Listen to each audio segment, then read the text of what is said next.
Hello and good afternoon, everyone. My name is Katie Schuster, and I am the Director of OLC Conferences and Events. And I would just want to say welcome and thank you for joining us this afternoon for this first of the presentations for OLC Presenter Services for Innovate 2019. I'm going to go ahead and turn things over to Jean Mandernack, who is our chair for OLC Presenter Services for the Innovate Conference, and she will kick things off and introduce our speakers for the day. Thanks, Katie. As she mentioned, I'm leading up Presenter Services. And so for those of you that aren't familiar with Presenter Services, we offer a range of opportunities to help improve your presentation skills. We have the webinars like you're attending today. There's also some quick tip sheets and some essentials videos. You can sign up for coaching. So if that's something that you're interested in, by all means, reach out to Presenter Services. I am happy to introduce our speakers for today, John Stewart and Kate Sonka.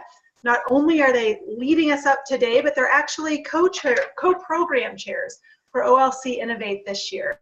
John is the Assistant Director for Digital Learning at the University of Oklahoma, and Kate Sonka is the Assistant Director of Academic Technology at Michigan State University. And so with that said, welcome, thank you, and I will let you take over. Great. Jean is incredible. She has made some really amazing resources this year, so I hope all of you will find them very useful. It looks like most of you are already muted, but if you have not muted yourself, and if you could please do that, that helps with avoiding any feedback. Of course, if you have a question, please jump in at any point in time. We're happy to answer those. There's also a chat feature that John and I as well as Katie and Jean will try and keep an eye on and grab any questions that we see come in. So as Jean said, my name is Kate Sonka. I'm the Assistant Director of Academic Technology for the College of Arts and Letters at MSU. And I'm joined by John. Hey, John. Hey, yeah, again, thanks everybody for joining us today. Looking forward to kicking this off, and then there will be similar sessions for the different session types coming up over the next few weeks. And then all of this will be, the reason that we're recording today is to be able to host this online for anybody who couldn't make the live session right now. And so if you talk, if you ask a question or whatever, that will be recorded, but otherwise we're not recording the images of us. And you're also welcome to turn off your video if you want to, as you are asking a question. Perfect. So today we're going to focus on the Educate and Reflect session type, which is a new one that John and I added, and we were pretty excited about it. And then we'll also touch on streaming sessions. So if we can go forward one. Thank you. So to kick us off, thinking about the Educate and Reflect sessions, we pretty much pulled this text right off of the OLC site. But the idea here is that they're a 30-minute presentation where you as a presenter will be sharing information that's related to a proposal track, something that you are happy and excited to share with your friends at OLC Innovate. And then after those 30 minutes, there'll be 5 minutes of quiet individual reflection time. And then you'll end with a 10-minute Q&A for group discussion. And we'll get more into these details in a little bit, but that's to help frame what this session is. So moving forward, why did we create this? So when John and I were looking at past session types that we've had at Innovate, really amazing things happening. We encourage you to try and look at each of them. But specifically when we were thinking about more of the traditional kind of presentation type, one thing that we heard from some people is that they really get a lot of information up front, and then by the end of the day, maybe they're kind of tired and they don't have time to reflect on it, and then they return back to their institutions, and life gets going, and there it goes. So our thought is, why not build in some time to reflect and apply exactly what they're learning or what you're hearing as an attendee to help improve your retention, and then think about how might that transfer to the work you're doing. The idea is also to encourage audience in kind of a low stakes way. So we know that there's all types of individuals who attend Innovate, some who really want to talk, really want to engage, some who really look at, the best way for me to process something is to take a moment, take a step back, and really think about what I've learned and then be able to engage in a conversation. And so we're looking at it as another way to encourage audience participation. And also that conference fatigue, which I kind of alluded to, but I don't know about you all, but I get so excited to see everybody and learn all the things. And then I'm just so tired by the end of the day that I just forget what I've done. And so trying to give a pause in the middle of a session or towards the end to kind of have a break. And then, yes, creating a more inclusive environment for cognitive processing. So recognizing, like I said, we have all types of individuals in our rooms and wanting to make a space for everyone to think about what they're learning and apply. Yeah, and I think a lot of you will have been to an OLC before, but if you haven't, it's a fairly sort of high energy conference. The days are relatively long in terms of, early start time and sessions up until 4, 5, or 6, depending on if you go to the keynotes each day. And so there's a lot going on. We have evening activities every evening. There'll be a costume party. There's a fundraiser for raising awareness for inclusivity in the design of our courses. And so there's just a lot going on every day. And so part of the idea for this session was just giving you, literally, if this is the only one of these sessions that your audience attends, giving them a 5-minute break to sit and think about what you've been talking about before they move on to, the full day of activities that they're going into. And maybe they can catch up on, what they should have thought about from the last session, from your session, and start to see the synergies and the synthesis of everything that they're absorbing while they're at the conference. Perfect. And Ryan Straight is not wrong. He posted most conferences only go up to a 10. We take it up to an 11 at Innovate. So he is not wrong. And in our presentation today, we're going to be talking a little bit more about, how this particular session type works. The basic format is fairly straightforward, but a few suggestions on how to use the quiet time and then also the Q&A at the end of the session. We're also going to go over just some basic points about putting together a good OLC presentation. OLC is the first place where some people give conference presentations. If you've never given a conference presentation before, we'll have a few tips on just how to think about your audience and how to structure your presentation that are widely applicable. How to design your slideshows, how to engage the audience and think about what the audience needs from your presentation. We're all coming from different backgrounds. Many of us have different types of jobs, and so how to speak to that broader audience that's there. There is a little bit of technology, whether you're streaming your session or not. The technology in the room, it's good to get a sense of what will be there, and we'll talk a little bit about that. And then how to incorporate reflection from everybody in the room back into the presentation. One of the big things that I think we do well with OLC is encourage you to sort of tap into the latent capacity of the room. It's not just a matter of giving your sort of 15-minute, I read a paper at you and then get out of the room as fast as possible. The people in the room will have a lot of good insights on how to apply what you've been talking about to their own jobs and to help others apply those things. And so incorporating that reflection and the individual application of what you're talking about is really important. And we hope that this session will really, forefront that reflective time. And then the last part is we'll be talking about how to present simultaneously to the face-to-face and virtual audience. That's a bit tricky if you haven't done it before. Even as we're just presenting today to a virtual audience, it's a bit tricky. But really, having 30 or 40 or 50 people in a room and an online audience, we'll talk about just a few tips and tricks for how to manage that. Great. So thinking about the room setup, generally at the actual room that you'll be presenting in, you'll find round tables where attendees will sit.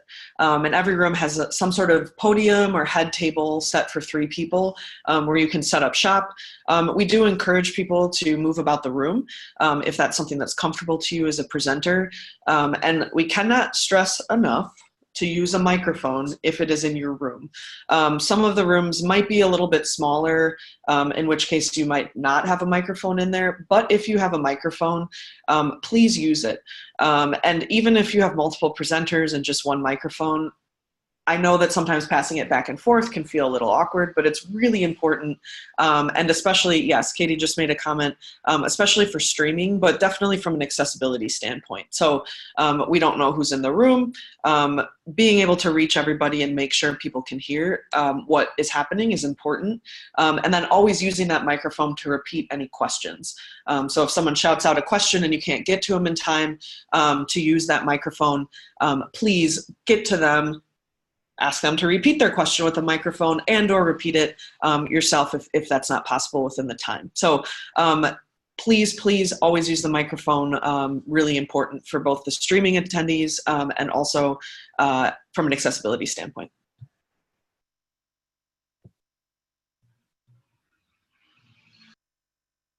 John, you want to take, yeah.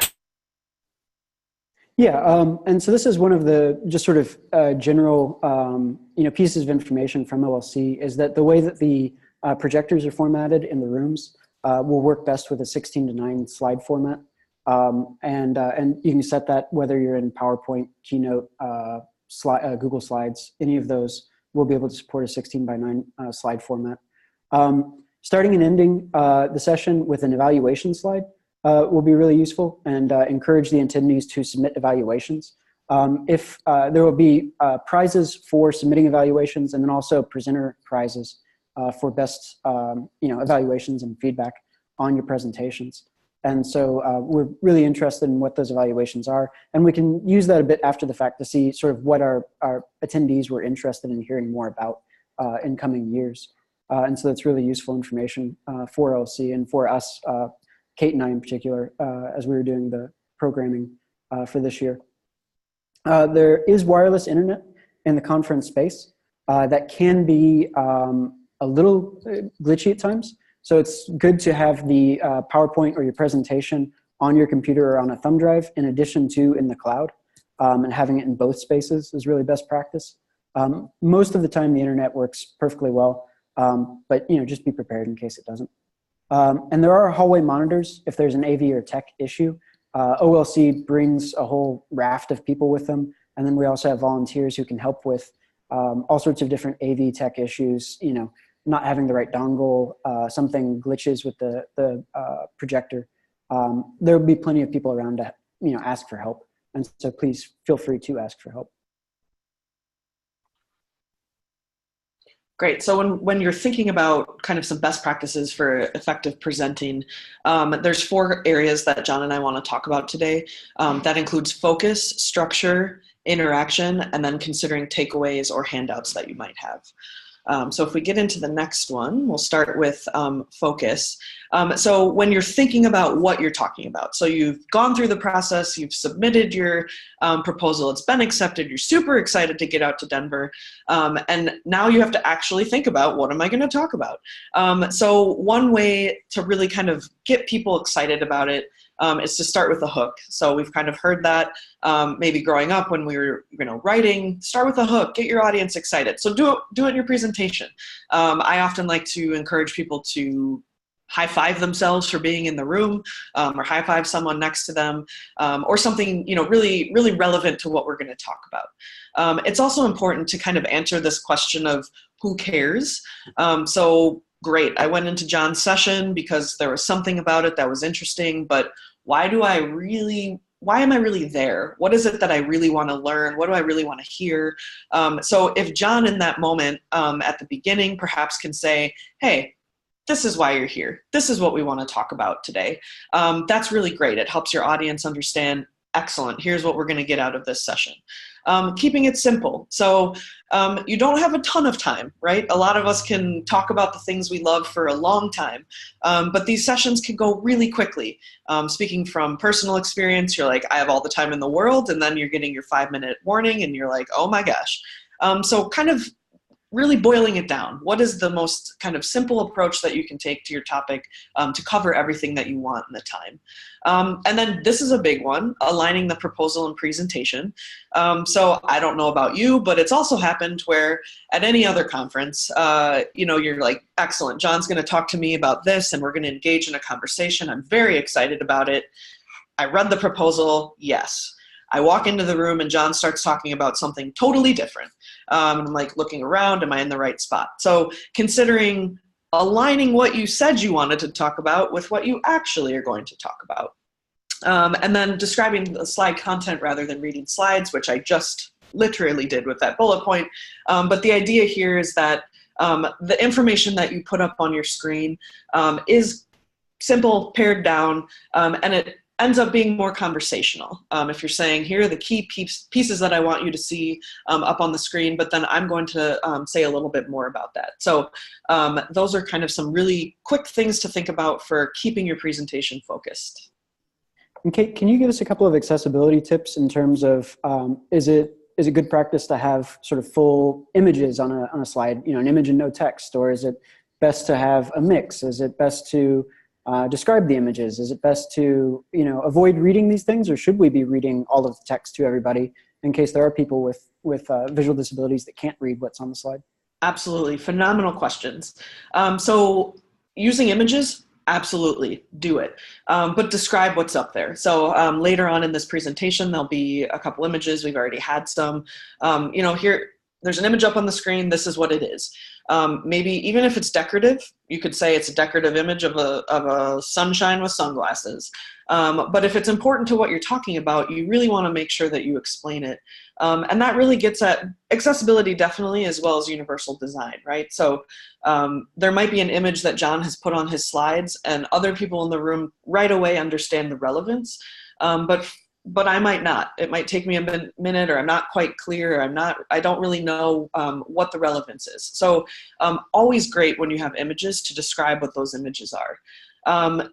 Having information, having any text up on the screen, making sure you're covering what's being said there, right? So if I put a whole sentence up and then never touched on it, but just assume that everyone in the room was reading it, you might miss some people. Someone's way far back in the back and they can't quite read what you have going on there, or they're doing some other things. So definitely making sure if you've put something on your slide, you're touching on it and explaining what is the relevance and what's important there. Good questions, John. Yeah, all right. Just as with any design, don't rely on color to convey key points to your audience. Don't rely on, you know, color to pull things out for people. And yeah, just you know, don't make the fonts too small. Don't overload slides with text. Try to keep keep it simple, as we said earlier.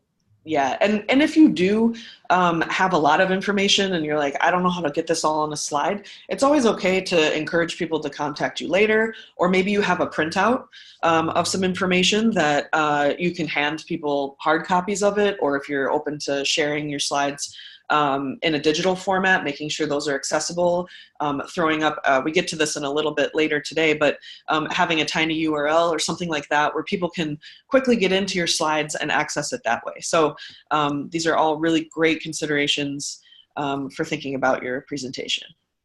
Yeah, and Christopher Seasons just asked, can we not use slides? In one of the other presentation formats, conversations, not presentations, we encourage people to only use one slide. I don't think there's any rule, and again, I encourage Katie to correct me if she disagrees, but I don't think there's anything that says you need to use slides, especially if you have handouts or some other way of helping people access the information. I like having something, you know, a handout for them to take away, you know, afterwards so they can come back and look at it, you know, when they've got more time to process everything. But I don't think there's any necessity to have a slide. I'll jump in for just a second, John. Thank you. So if you are one of the selected streaming presentations, it is important to have something on the screen for your virtual audience. If you are not being streamed, then it becomes less of an issue. But I think that if you don't have slides or a presentation, as John mentioned, having some sort of handout or something would be great. And you can upload that onto your conference session, and I'll send out instructions on how to do that, as well as that evaluation slide image, probably later in February to all presenters. So that'll be available as your resource, but you know, there's no hard and fast rule that says you must have slides, but you should have something up on the screen for those streaming presentations, because the virtual attendees otherwise would be looking basically at a blank screen, which is not most desirable for them. Yeah, and that's a really good point about if you are being streamed. Yeah, you really do sort of need a slide deck. Katie, one more question while we've got you is there a best way for presenters to get a head count based on either the room that they're in or any other kind of sort of predictive tool we can give them as to how many handouts? Right.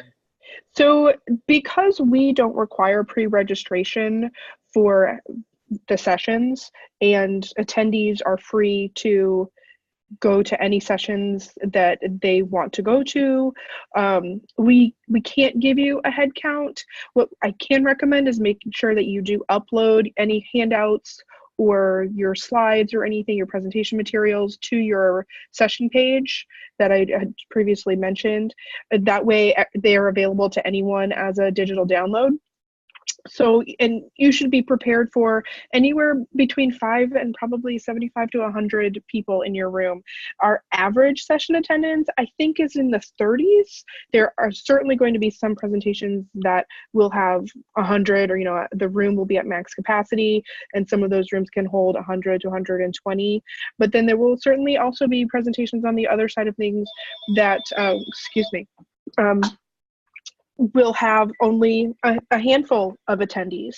There's really no way to predict that, unfortunately. So the best way to handle that is really to make sure that you upload your presentation and your handouts to your session page. Excellent questions. Thank you all. All right, let's get to the next one. I can do this one. So thinking about the actual structure of the Educate and Reflect, I mentioned it earlier, but again, you have 45 minutes total for your session. And what we're asking, what we're envisioning, I should say, is that you'll do about 30 minutes of presentation. And of course, you can play around with these numbers a bit. But the idea here is that there's a chunk of time where you're presenting, you're sharing information, a smaller chunk of time where you're allowing for personal reflection or partner reflection. Maybe you think, pair, share makes sense for you in that moment.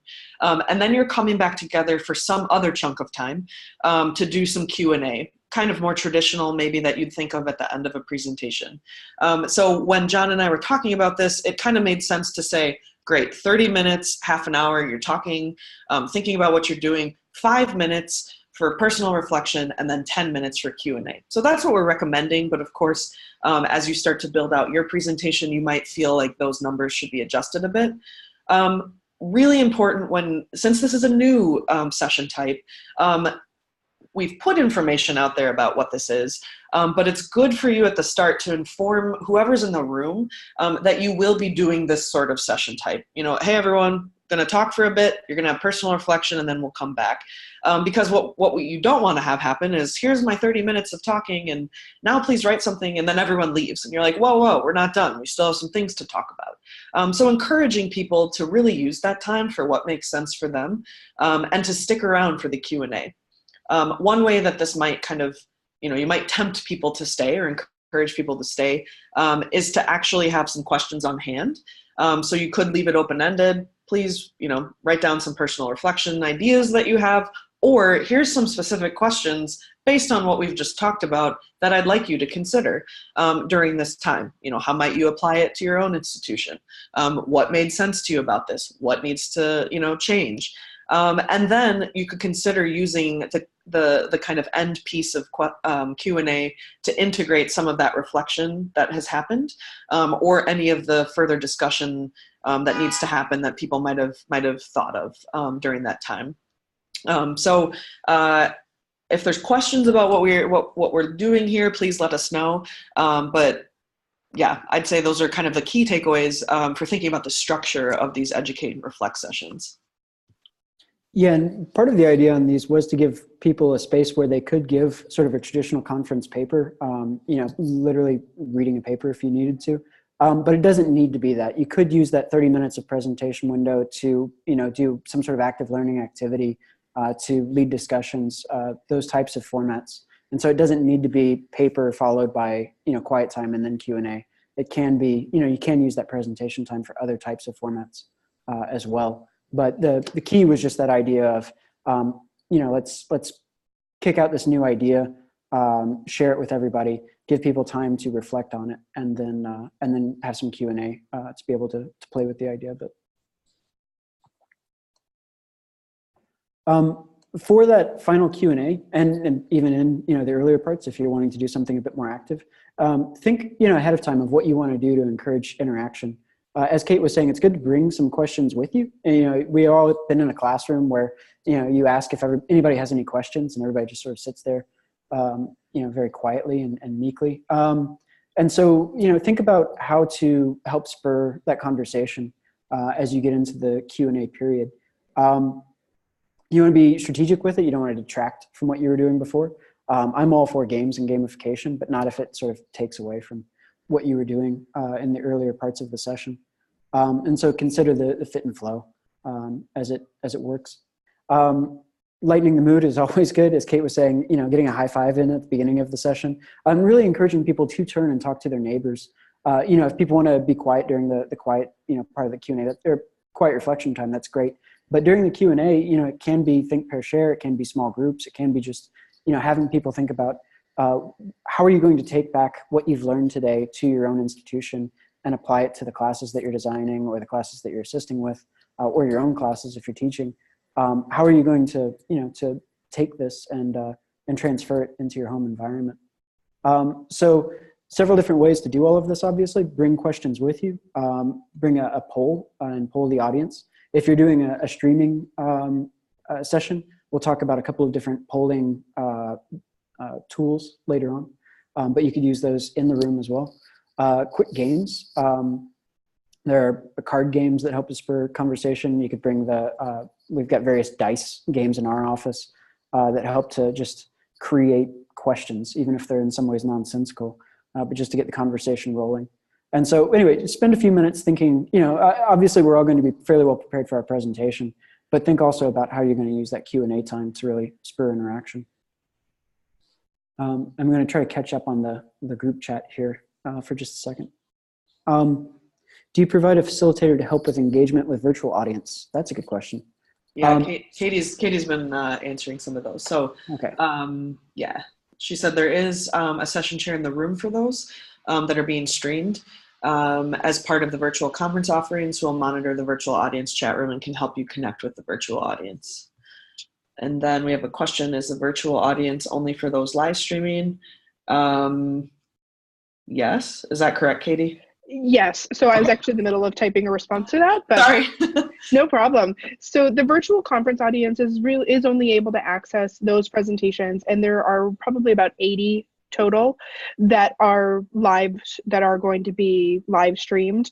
So that includes the keynote presentations, the featured sessions, the best in tracks, and those other sessions that have been selected to be part of that program. So those are the ones that are available to those virtual audience members. Now, as presenters and conference attendees yourselves, you also have access to those recordings and live streams after the fact as well. So as part of the on-site registration package, you get access to all of it, and then the virtual participants will get access only to those 80 or so sessions that are part of the live streaming and recording program. And at the risk of stepping on slides to come, you can find out whether or not your session is going to be streamed by going to the website. And on the website, there are icons, and it will say whether or not your session is going to be live streamed. And there'll be in the past at least, we've used looks like a satellite dish to indicate that you're going to be streamed online. The rooms all have, and again, Katie can correct me if I'm wrong on this, but I think they all have HDMI connections. I always bring a VGA connector with me as well. But generally it's always HDMI connectors for your laptop. And then what will be in the room? There are lecterns, there will be a table, sort of a long table with a couple of chairs at it if you wanted to sit down, and then a mic of some sort, usually a hand mic, but occasionally a lapel mic in the room, and often set up on the lectern, but sometimes where you can pick it up and carry it around. If you're not streaming, or if you are streaming, it's pretty easy to pick up the mic and move around the room. If you are streaming, that's not actually a problem because we're not going to be videoing your presentation. We'll be taking the video of your screen, the slide deck that you're sharing, but we won't actually be video recording you giving the presentation. And so there's no real restriction on moving around the room as long as you've got the microphone with you. I think that answers that question, but we'll come back to it a bit as we go through. Yeah, and one of the things that I like to do when I first get to the conference is to visit all the rooms that I'll be presenting in, just to understand, what is the layout? Is it a table, round tables? What does that look like? So I would encourage all of you to do the same. You can just poke your head in, see what's in there, and get a sense for, okay, here's how this might flow. So really great questions coming in. Yeah, and the rooms are generally a mix of some will have round tables and some will be set up more with straight back chairs in a sort of facing the front type environment. Takeaways and handouts. We've got some takeaways for this presentation online, and we're hoping those would serve sort of as a model in terms of formatting and layout.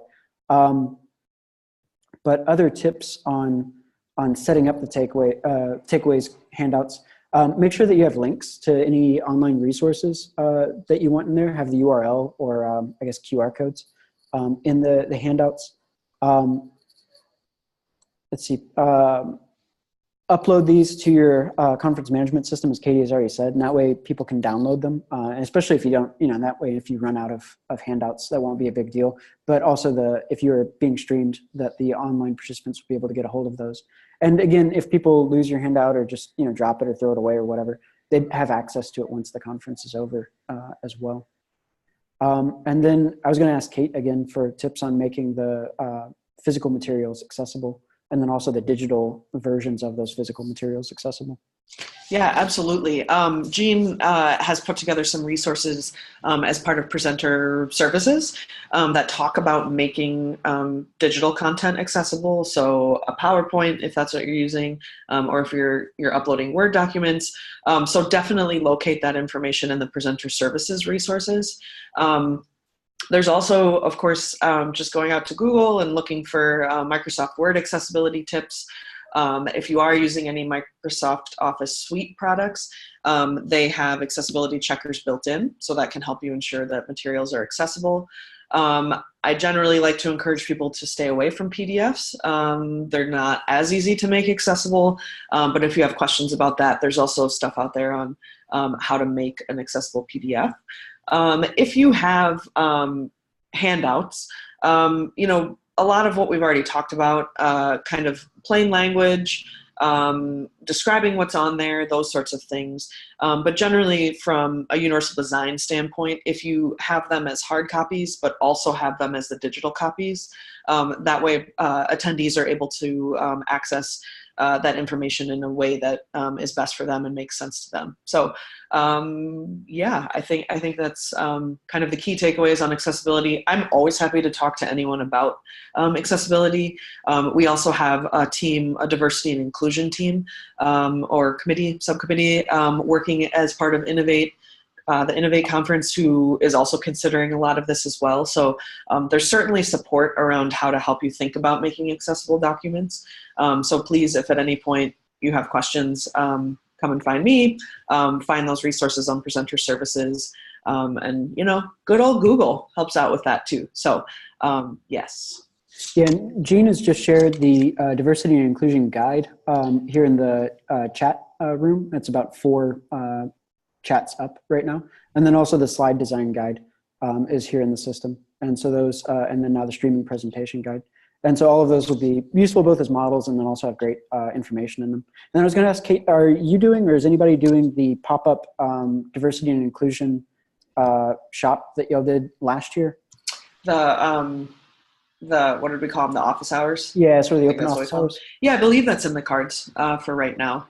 I haven't been too involved in that piece, but yeah, if you navigate to the OLC main page, and perhaps someone can get there faster than as I talk about it, but navigate to the Innovate page, find the diversity and inclusion page that will list all of the activities that they have going on throughout the conference. But if you find, if you're walking around the conference and you see me, please, pull me aside at any point. Happy to talk about any questions you're having, anything you're trying to do around accessibility.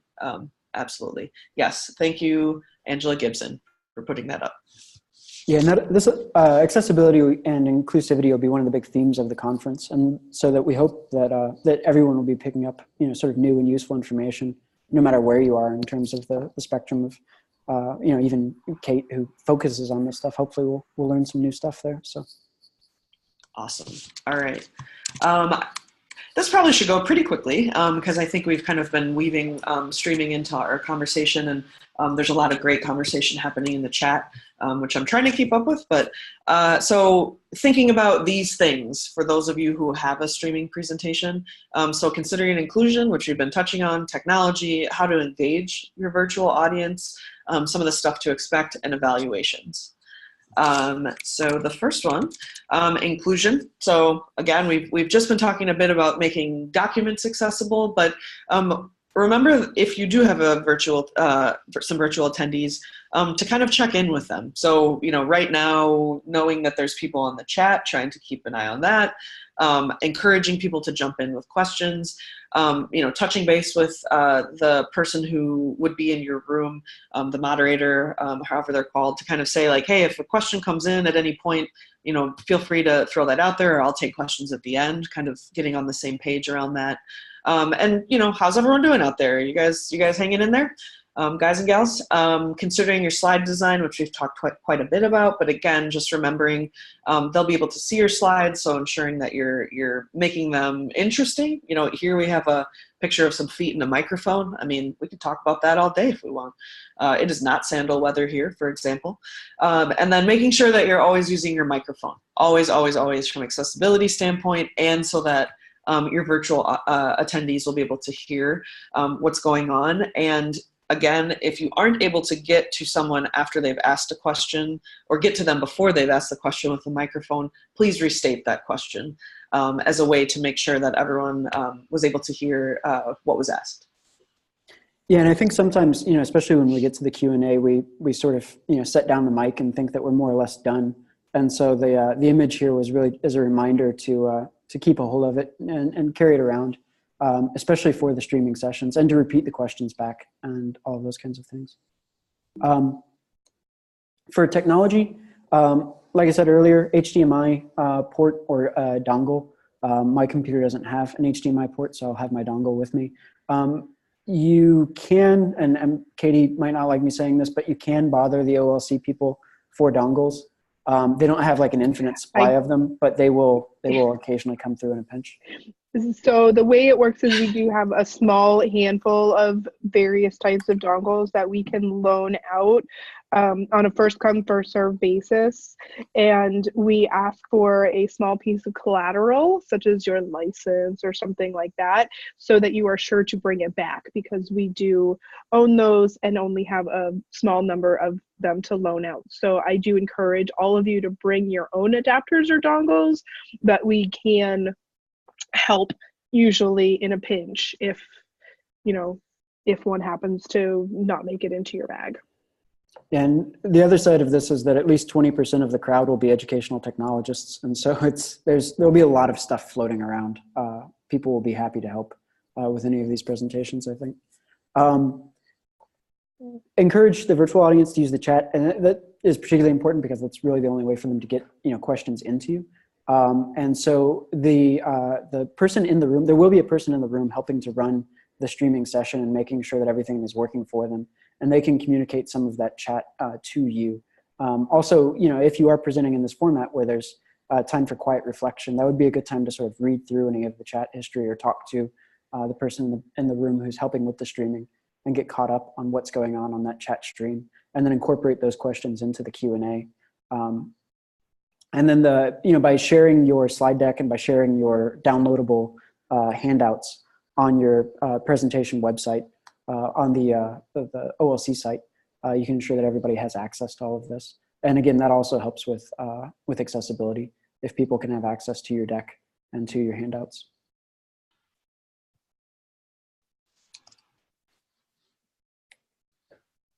All right, so let's see. I think we've touched on most of this, but again, going back to that inclusion piece and making sure people are a part of it. If there are questions coming in, having that person in the room help you kind of facilitate that is great. Yes, and checking in with them at the start, or throughout, I should say. Hey, how's it going? People hanging on there. So we've touched on this as well. The video won't be streamed, but it will be the audio. And this is a big one. And Katie and and John and I had a good laugh about it.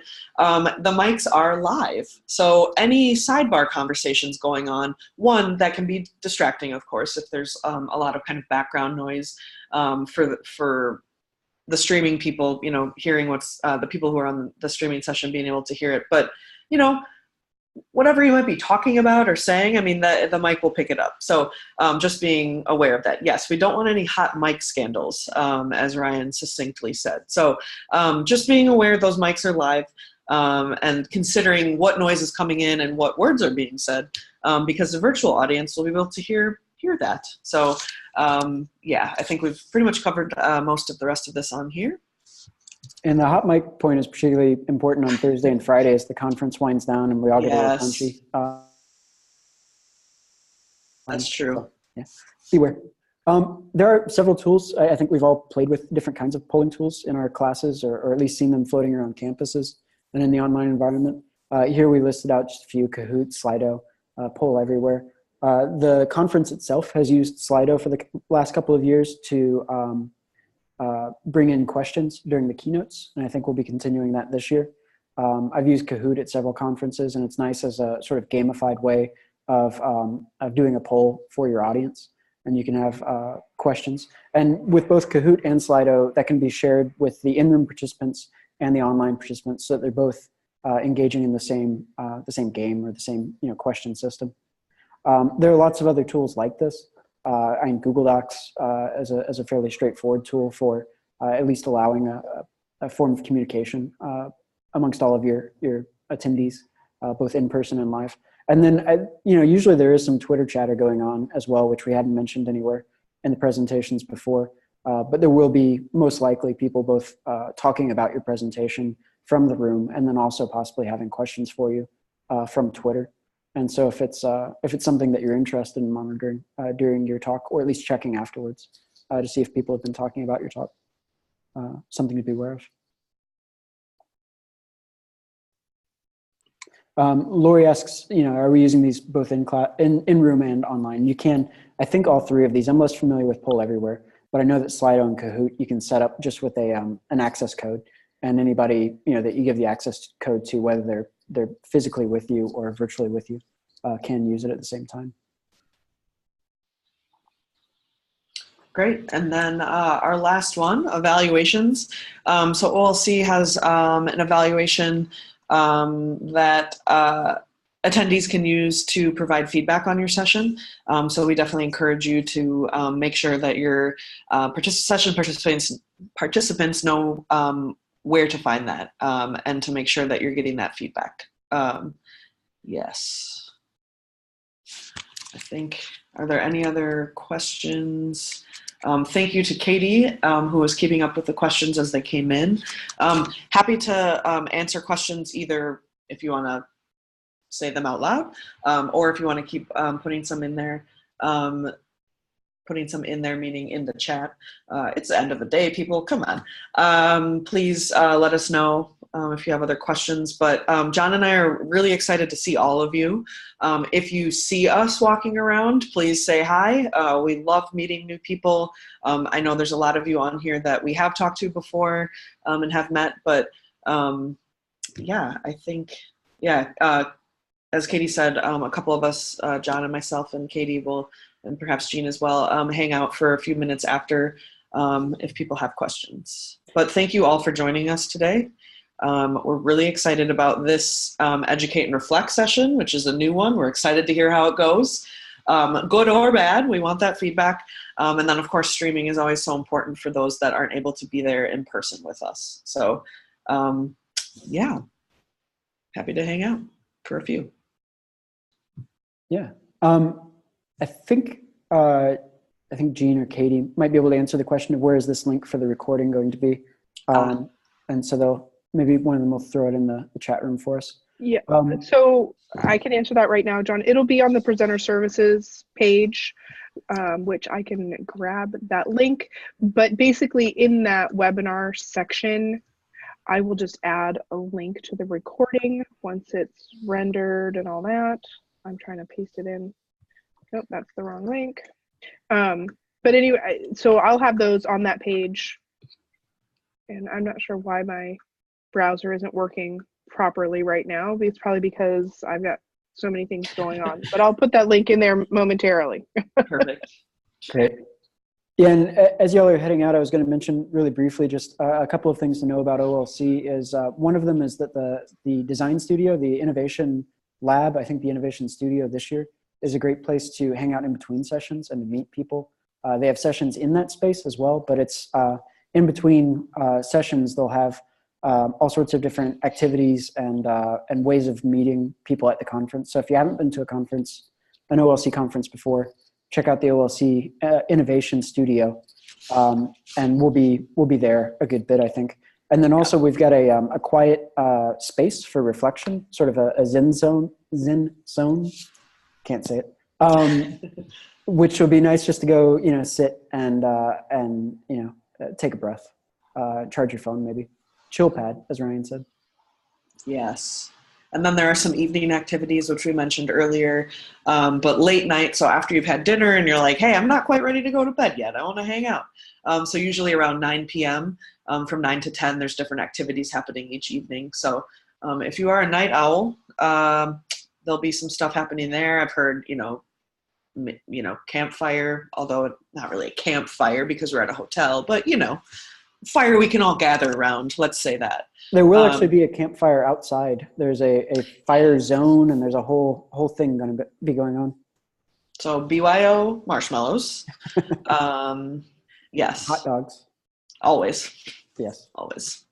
And there'll be some excursions planned for Denver, although we're it's a bit of a trek into Denver, but there will be plenty of excursions to Denver, probably every night. Great. Are we having any? Tracy asked if they're showing video clips.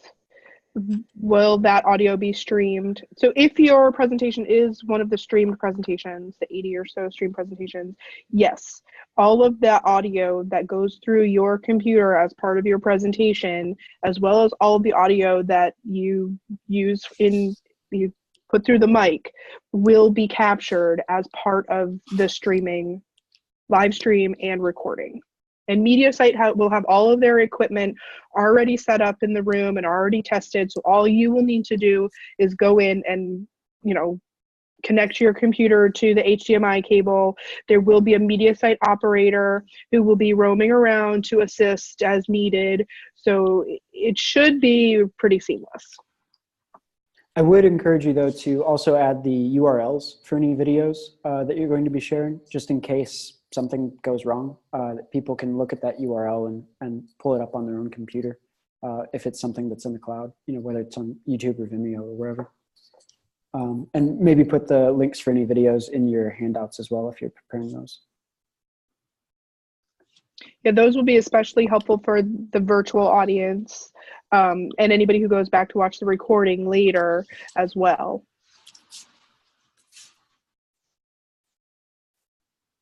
Perfect. Jean's got a couple of tips over here. Avoid, make sure that you align your presentation to the presentation title and also to the abstract. Don't read all the slides. Make sure there is some interaction with the audience. Even if you are, sort of reading a paper in a traditional conference sense, look up occasionally, pause for questions, talk to the audience.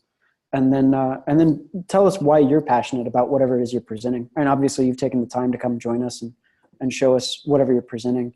Let us see that passion, and hopefully that'll be infect the audience, I guess. I can add a couple of don'ts also, just based on a lot of the session evaluations that I see coming through after the conference. One of those things would be to don't use up your time doing introductions of everybody in the room. I've seen that often. The other thing that I see most often, which I think I already mentioned it in the chat in a response, is make sure that your presentation aligns with your title and your abstract. That is by far the #1 complaint that I see on those session evaluations.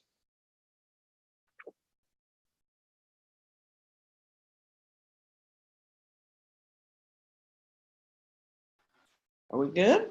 Any other final questions? I think we're good. Awesome. Well, thank you again to Katie for supporting, and Jean for supporting the chat function. Great questions from everybody. Thank you all for making the time to hear about this. Reach out to us beforehand if you have any final questions.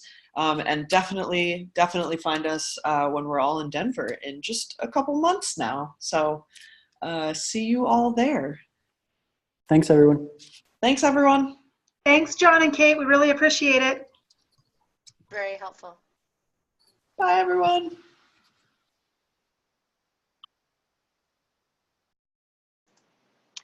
Thank you all. Thank you, John and Kate. Thank you, Jean. Yes. I thought that went fairly well. Yeah.